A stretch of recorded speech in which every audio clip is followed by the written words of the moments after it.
This is a really good point. It's not just that things are more expensive, but things just take longer to make, which means people have less shots on goal, so they have less practice, right? Because I make better things now because I've made a bunch of things and I've learned on each thing. I have more shots on goal, so I can try things. Where if you're one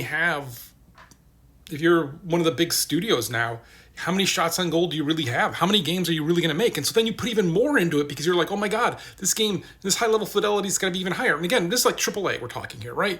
Like you have to put everything into it. And like, oh my God, but you have like, again, I think Far Cry 6 was 7 studios. Far Cry 2 was 1.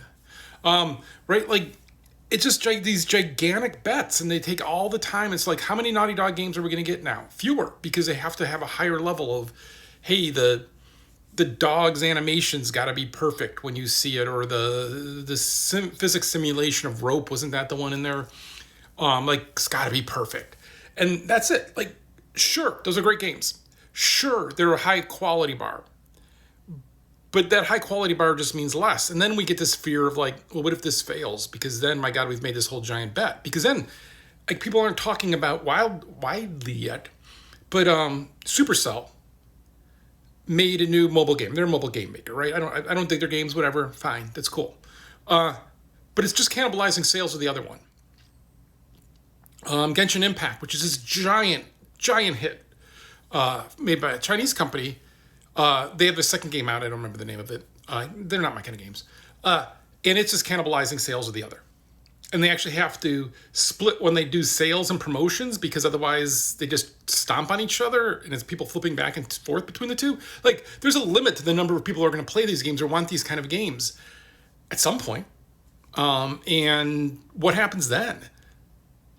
And what happens when you sink all this in there and you want this forever game, you want this game to last 20 years, and so you release this new game and all it does is destroy your old game? Like, it's a weird time in the industry. It's not like, I think the late aughts, like 2008, 2009, yeah, I made a bunch of games then, were kind of this heyday of what AAA and AA, it was AAA, what AAA meant you could do.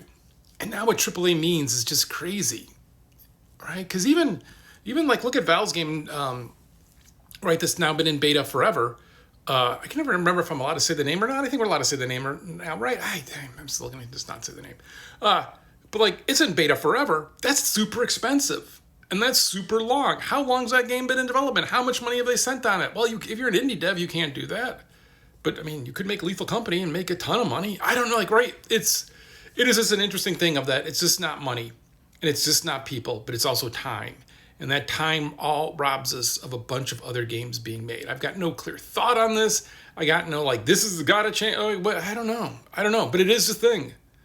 Like, it's a good observation that this just means we're going to get less games from companies we love if they've already released a game. And let's not even talk about all those people who started companies around the same time I did, who you've never heard of their game or anything else because it's never been released and it's never going to be released, because making games is hard, man.